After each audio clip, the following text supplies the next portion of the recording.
With Earth Day here, we're looking at an industry you may think is very green, but it turns out the cannabis sector might not be as green as it seems.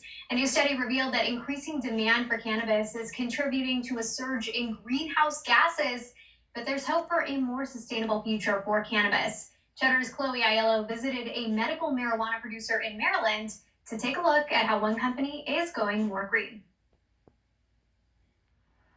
Maryland-based Colta is a medical cannabis company doing things a little differently. Our first year of outdoor production was just this 1 acre with no greenhouse. Then last year we built the greenhouse, which also means that you have to dig up all of these beds, pull them all up, redo it all. It is definitely a lot of sweat equity in these 3 acres. Is Maryland a good place to grow cannabis? I wouldn't say that it's a bad place to grow. You just have to work a little harder. Not only was it the first on the East Coast to legally grow cannabis outdoors, Colta also has a strong focus on sustainability. The company uses organic fertilizers for its plants, beneficial insects to fight pests, and avoids petroleum-based insecticides. Staff also grow cover crops. These are some of our cover mixes that we're growing here. Like mustard and rye in the off-season. You're diversifying your environment, which in turn protects it. Ideally, we would love to be organically certified, but unfortunately that's not an option right now. So the next best thing is Clean Green certification. The Clean Green certification program is an organic program for the cannabis industry. It was started in 2004 because cannabis is not eligible for a USDA organic certification. Clean Green certified companies undergo annual inspection and pesticide testing and must have a plan to reduce their carbon footprint more each year. Consumers sort of think that all cannabis is organic. Oh, it's all sort of a plant that is organic, but it really isn't. There's a huge, electrical consumption in many forms of agriculture. There's a huge carbon footprint. A new study published in Nature Sustainability endeavored to measure the industry's greenhouse gas emissions. The findings were shocking. We looked at quantifying the greenhouse gas emissions of 1 kilogram of cannabis, regardless of where it's grown.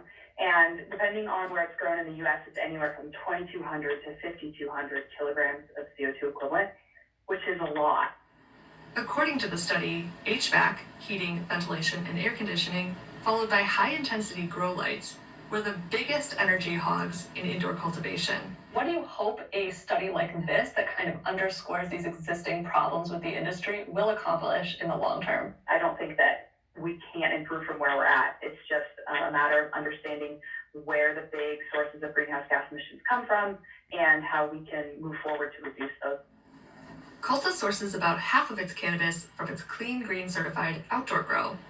The rest comes from a more conventional indoor operation. What kind of cannabis is this? So this is the diesel dough. These plants have been in here for 7 weeks. They have another 2 weeks before they're harvested. High-pressure sodium lights were once the gold standard in cannabis.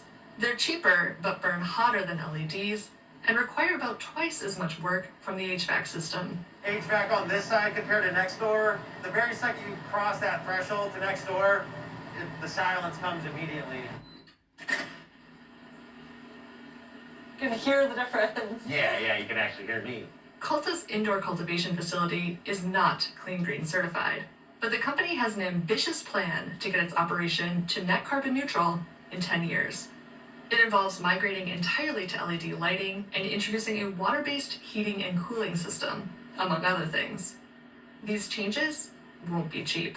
When you think about sustainability, the upfront costs are what's usually spook people away.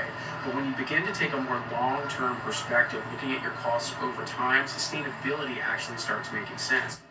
Such a comprehensive focus on sustainability is somewhat rare in the cannabis industry, but that may not be the case for long. Most people in the cannabis industry want to be sustainable. But when you're just learning how to get your license for the first time, you're trying to figure out where you're going to put your business, or you're trying to build a building, it's really something that is kind of secondary to actually finding your funding and actually getting open.